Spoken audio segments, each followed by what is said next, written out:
Good morning. Hey, nice to see everyone. A chilly Saturday morning here in Sydney, and thanks for joining me. Hello. Just getting my guest up.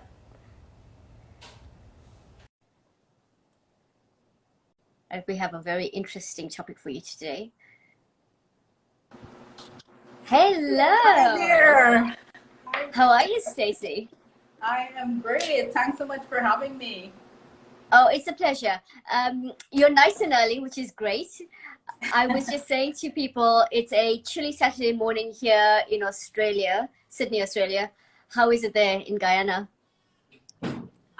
It's a little bit rainy. Now we really have two seasons, so it's rainy season and it's sunny. So today is rainy. All right. Well, I want to give people a quick introduction to who I'm speaking to today. I'm speaking with Stacey dos Santos Rahaman. What a beautiful surname. It rolls off the tongue. Is that Spanish Indian influence there? It is Indian. That's my husband's. It's my maiden name is actually DeSantis, and when I got married, well, I took my husband's name. He's Rahaman. Yes. All right. Well, a very indicative of the kind of culture you have in Guyana anyway, and we'll talk about that later. And Yes. Stacey, you're the owner of Krista Marketing Solutions, an award-winning tourism company based over there in Guyana. We'll talk about that too. First up, last night I was having a conversation with my lecturer. There's a bunch of us studying gastronomy right now. And when it came to my turn to talk about my paper, at the end of the conversation, he said, I'm so glad you told me where Guyana is because I don't know where that is. So first question for you, give me a very quick geography lesson about where the country is situated. Well, Guyana is really in South America. I like to say it is geographically South American, but culturally Caribbean. So we are actually, our neighbors are actually Suriname and Trinidad. Trinidad on the Caribbean side, Suriname and Brazil. So we are right, we're pretty much smack dab in the middle of those three countries, Trinidad to the Caribbean, Suriname and Brazil. But we are Right. South American geographically. Oh yeah. And English speaking, sorry. No, that's okay. I was going to say, let's say a quick hello to everyone who's joined us. A very good few people who's come on. And I'm sure a lot of people who love Guyana. So, hey, if you're from Guyana, say hello and let me know whereabouts in the country you live and what's your favorite thing about your own country. We'd love to know. And any comments or questions, feel free to pop them in the chat. I'll be reading them out to Stacey as we go. You're watching from Dubai. Okay, wow. Yes, we love Guyana too. All right, so I want to talk about Krista Marketing Solutions real quick because you started it out of a particular issue that was happening at the time. I read... Really what happened, Krista Marketing is our holistic company. Visit Guyana, the brand falls on the Krista Marketing. And the reason I started Visit Guyana is because I was outside of Guyana at the time I was working, and none of my coworkers knew a lot about Guyana. And unfortunately, when they would Google Guyana, not very flattering things would come up. So I really took it upon myself and I said, you know what, I need to start a platform that would really educate my coworkers on everything that is positive about Guyana. And really it grew from there. So it really started as a passion project for me to show the world, starting with my colleagues, of course, in work, but by extension to show the world and to remind our diaspora followers, you know, there's so much that's special about this country and it's worth celebrating. Was it the media that they relied on for all of this negative news that came on? Pretty much, yes. It was media, and I think as far as, you know, Guyana in large part was known as the country where Jim Jones happened, right? And during that time when that whole really negative experience happened, it put a stigma on Guyana. So we were sort of known as the Jim Jones country, the country with a lot of bush and forest, and you know. But we, of course, we moved from there, and that incident, I wouldn't say it defines us. So really, it's a combination of press and a combination of unfortunate incidents like that happening here. So really, that's what people, when people Google it, that's what they would find about Guyana on social media and the And internet. since you've started the company till now, has perceptions changed?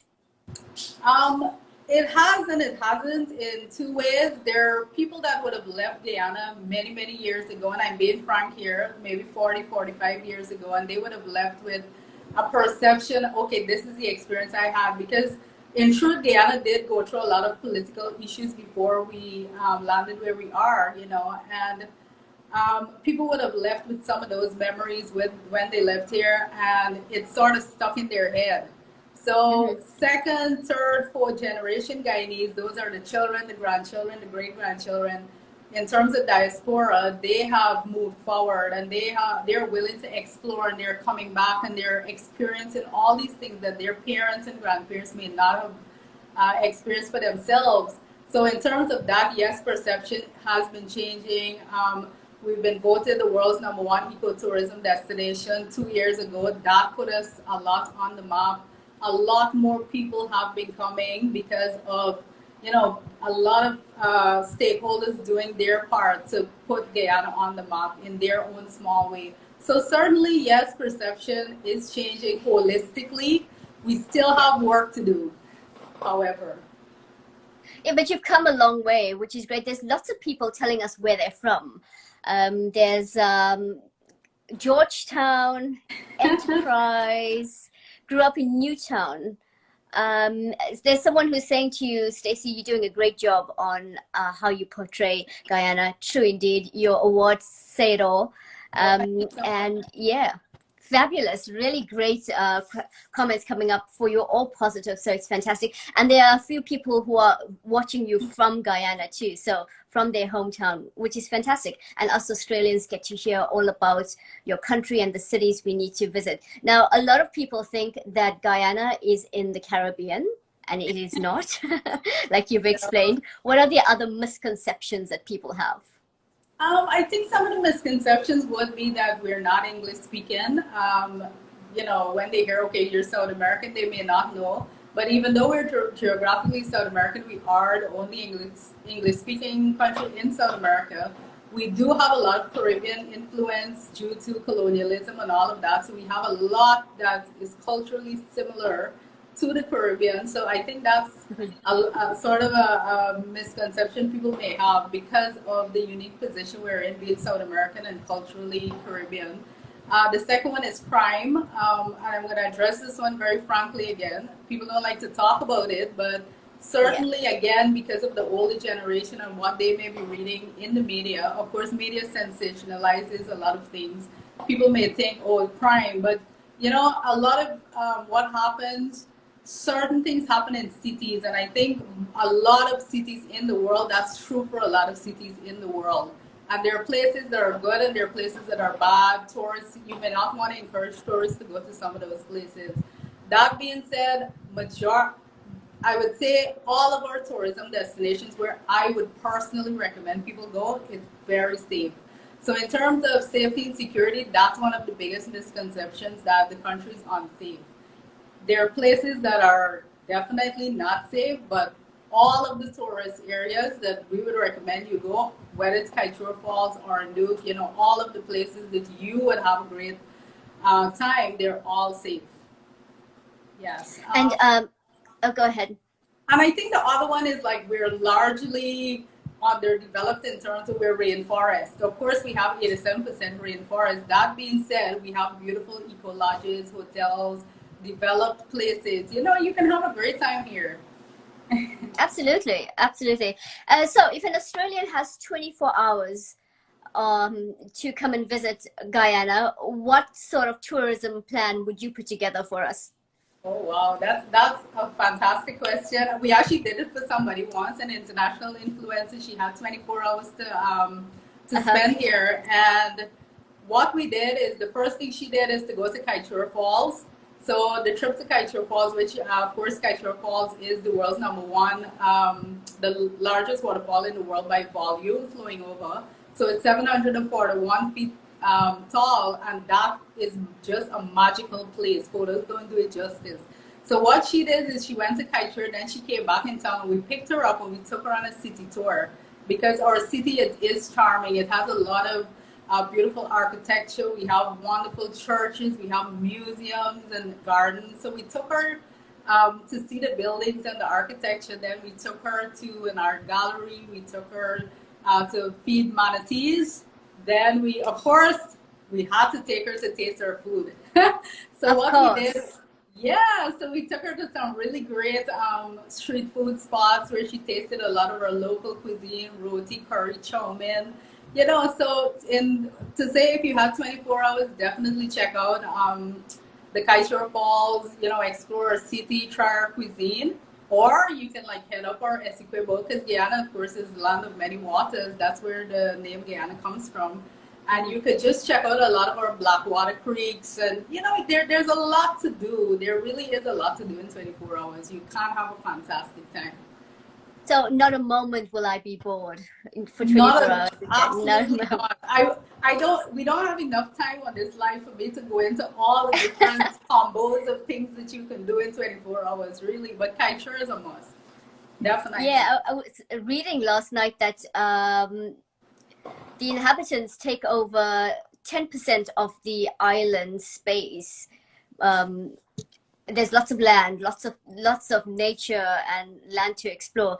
And talking about ecotourism, it's the number one thing in the world. People are looking to go to Absolutely. places that are sustainable. So on that, I know personally my brother-in-law is a bird watcher, and I've been looking at all of what nature offers. But there's more than just birds there in Guyana. What can nature lovers expect? And Australians love the outdoors, by the way. Right. Well, that's fantastic. Then you guys are going to absolutely love Guyana. In terms of nature, we have so much to offer. We have over 820 species of birds. Some are endemic to Guyana, especially I mentioned Kaieteur before. So there are birds like the cock of the rock that are just endemic to Guyana. And then, of course, apart from bird watching, because people travel from all over the world to come here to see specific kinds of birds, like the red siskin and all of that. But apart from bird watching, we have so much more to offer in terms of wildlife and nature. In terms of nature experiences, we have the hinterland, which in Guyana is like our Rupununi savannas. It's just wide, sprawling savannas. And when you head up there, you can go anteater spotting.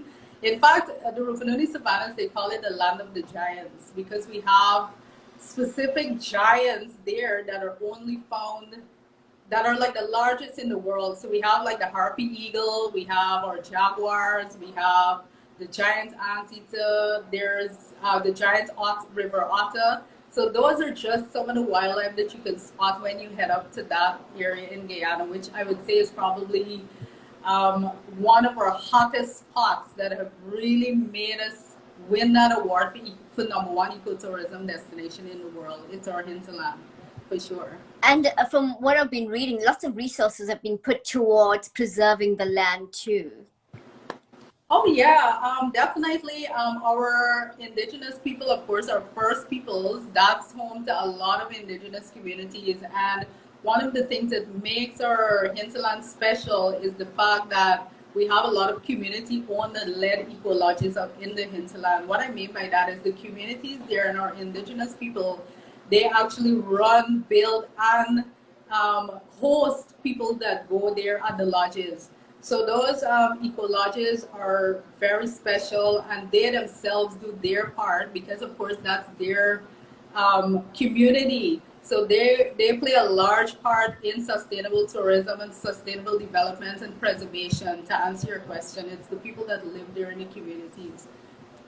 All right, so tell me about the Amerindians. Well, again, I just mentioned our indigenous people. Yeah. They are Guyana's very first people, and we have 9 tribes of indigenous people here. And as I mentioned before, Indigenous communities can be found all across Guyana, every region. We have regions here. And our Indigenous people bring so much to the table in terms of what makes a Guyana experience special, because they are master craftsmen. They can do so much with the palms, the ite palm. So I actually have a basket right here. Believe it or not, this is handmade by our Indigenous people, and this is just, when you head into the hinterland or any Indigenous community, they will teach you how to make this. This is made using a palm called the ite palm. Lovely. Yeah, and then we have, of course, our balata, where they make these animals, the balata bleeders. So it's again, that's a whole conversation by itself, but certainly I'm so proud of those Indigenous experiences that you can have when you travel to our Indigenous communities here. We have a lot of questions coming at you, and we'll take them in a few minutes. I want to get to the food. We can't not have a chat here without talking about how the Guyanese cultural influences have influenced cuisine. So tell me real quick before we take these questions about what influences the culinary landscape in Guyana. Well, certainly Guyana is a multicultural society. Our people hail from 6 ethnic lines. So we have influences from China, from Africa, from India, or Portuguese, or Indigenous people, or Chinese. So that has added so much spice to our cuisine. Let me tell you, Guyanese food, of course I may be biased, but once you taste Guyanese food, you're going to get hooked, let me tell you. And we just spoke about our Indigenous people, and they actually themselves, our national dish is what, they brought to the table, which is a dish called pepper pot. And that's one of the must-have dishes here in Guyana. So it's actually made using, well, it's like a stew, and it's made with something called kasrip, which is a byproduct of cassava, and it's boiled until it turns black. But it's really delicious, wonderful with cassava bread. We have wonderful curries. We have a dish called metem that's influenced by our African ancestors, and that's a lot of ground provisions like sweet potatoes and cassava and all of that in this coconut broth. And I mean, of course, our Chinese food, people like pack this Chinese food up and freeze it and take it back when they leave Guyana. That's how good. Right. Yes. So our cuisine, like I said, it's influenced by our 6 peoples, and that makes it really rich and flavorful. And, there's something for everyone to enjoy. And it's farm to table too, because the soil's really good. So you get the freshest ingredients. Absolutely. A lot of our produce, you head to the fresh markets, you can see, in fact, there's a culinary tour that's being offered where you go with the chef to the market, and you choose your produce, and then you can head back to the kitchens. You can make like 7 curry, which is influenced by our Indians. You can make metem, cook up. So there's, it's such a burst of wonderful flavors. That's how I would describe Guyanese cuisine. It's really a feast when you get over there. I want to take some questions now. So Denise, who's, by the way, I know her. She's the chairperson of an organization, a tourist organization in Trinidad. She's asking, do you have a community tourism organization? Yes, there are actually several community tourism organizations, as well as, of course, we have our tourism authority, and there are numerous bodies depending on, the information you want to find out, or if you want to get involved. We do have several organizations in Guyana that, I can put you onto, that are solely focused on sustainable tourism and community tourism development, or just simply sustainable community development if you want to take out that tourism aspect. And holistically, yes, there are several organizations. Okay, and Aubrey asks about the infrastructure. Are they building new roads and highways? They're always building new roads and highways. It's a work in progress. I usually tell people, and this is not a question I shy away from, Guyana has been a developing country. We are very young. We recently celebrated our 55th anniversary. We were not a rich country. In terms of money, we're rich in lots of other things, but we've grown and we're evolving, and we will continue to do so. So to answer the question, definitely there's always infrastructure development happening, but of course you also have to take into consideration preservation of our ecotourism and our ecosystem at the same time, because there are certain areas that you don't want to go in there and interfere with the natural beauty of the environment. So it has to be left intact. So it's really a thin line. You have development is inevitable, it has to happen, but Guyana is still an eco-tourist and nature tourism destination. All right, and Ali asked a very relevant question for where we're at right now as a world. Vaccine recommendations when traveling to Guyana. Yes, well, when traveling to Guyana, you definitely have to have your vaccine certificate before you come, and you have to have your COVID test results as well. Both of those are required for entry into the country. But there's no mandatory quarantine once you would have had those documents. How has the pandemic, by the way, affected the tourism industry there in Guyana? Because the industry is pretty large and the economy is very reliant on tourism.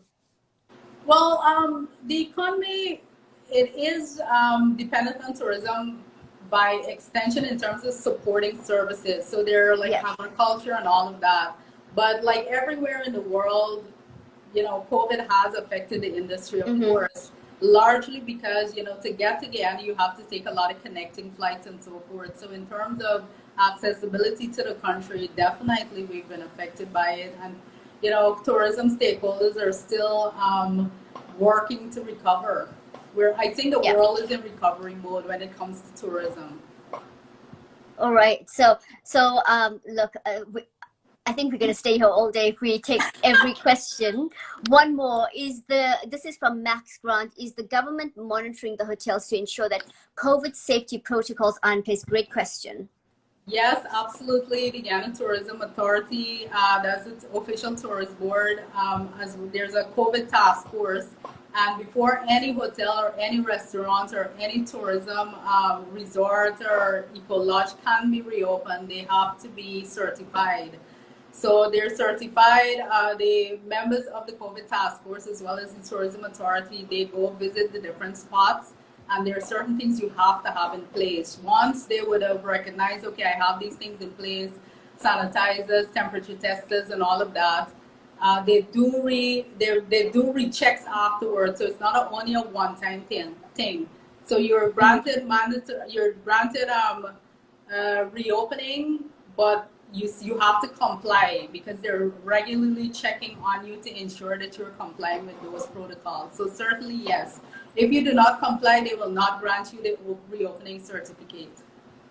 All right, so that's good to know. The public needs to know and needs to have confidence that the government's doing everything they can to keep them safe, including the hotels. So Sherry just wants to check, and I think this is important so we can clear this up. Did you just say COVID vaccine is a requirement? The COVID vaccine, if you didn't take the vaccine, you definitely have to have taken the test. So it's not a mandatory requirement, the vaccine right now, but you definitely have to have a COVID test before and have your results before you enter. Yes. All right, so one more on COVID and then we're going to move on. Why do you need a COVID test when you're carrying the vaccine card? That's just a protocol.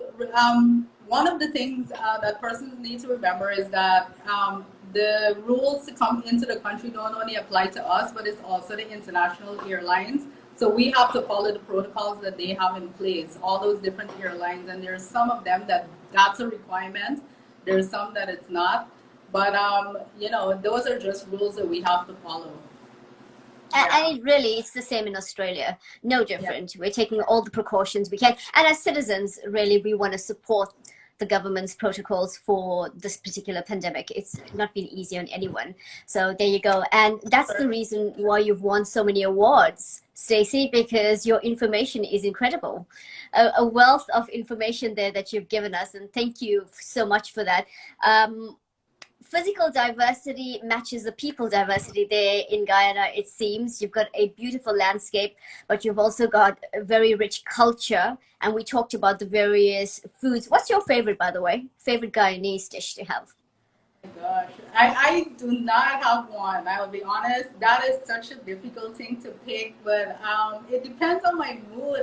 There's no way I could choose one. Really, there's not. I love curry. I love metem. I love cocoa. It depends on my mood. I don't have one favorite I can choose. Absolutely not. They're all good.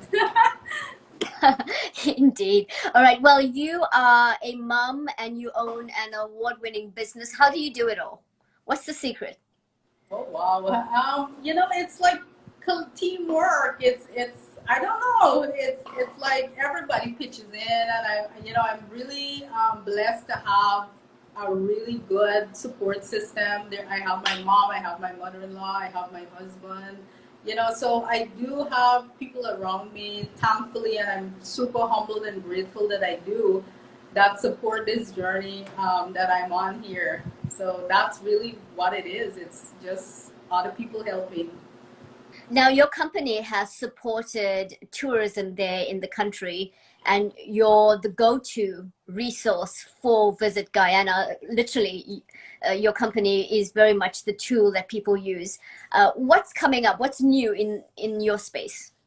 Well, in 2020, we were supposed to bring out we have a Visit Guyana magazine that we usually publish. We did one in 2020, but we didn't bring it out, of course, because, you know, distribution, we simply couldn't distribute it at the street fairs or anywhere. Everywhere was in lockdown.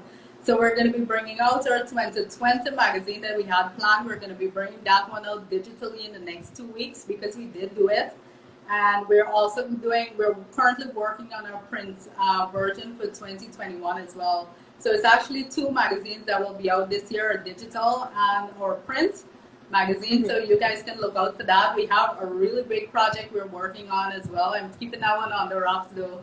But really this year, and I think COVID taught a lot of us that it's, you know, collaboration is key to success. And all of us have the same objective, in particular, whether we're tourism stakeholders or not. We love our country. We love what it has to offer. We want to celebrate everything about it, and we want people to come and experience its beauty.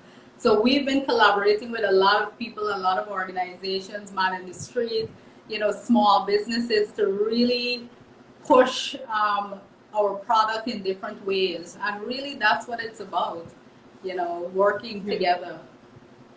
Absolutely. And we all can't wait to travel. I, for one, just can't wait to get back out there, get on a plane and go somewhere. I mean, it's domestic tourism for us right now, and we're enjoying Australia, but it would be so great to get back into the travel space. Thank you so much for your time, Stacey. One last question for you before we close off. If I asked you to sum up Guyana in one sentence, what would it be? Boy, it would probably be beautiful land, wonderful people, enriching experiences. That's how I would sum it up. Guyana is a land of beautiful people.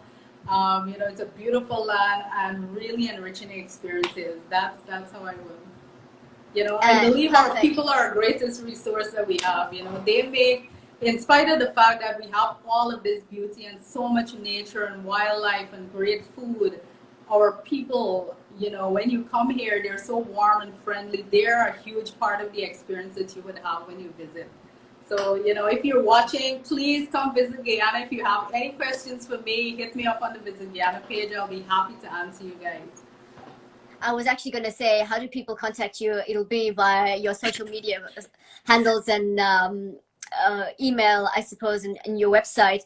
And if they have any questions about Visit Guyana, I'm sure they can chat to you straight after this and look you up.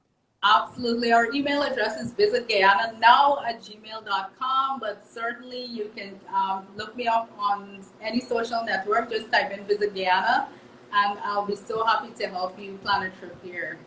You know, and it's all right. Well, a pleasure, Bridgette. Absolutely. Sherry says she's already booked her vacation, so you've got one person who's going to come visit you for sure. Oh, good for you, all right. Sherry. I'm happy to hear it. Yes. All right. Well, thank you so much, Stacey. This was a fabulous chat. We have a lot to talk about for another Instagram session, I hope, down the line. And maybe we can talk about just food. There's so much to talk about in that space alone.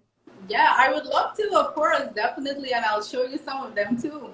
Just let me Oh, know when you're brilliant. ready. I would be most happy to be back. Like I said, thank you so much for having me on, and having me. It was a pleasure to be able to share just these little tidbits about Guyana. Like I said, if I were to share all of the reasons you should visit, it would take me so long to do so. But certainly, thanks so much for the time. I appreciate it and the opportunity.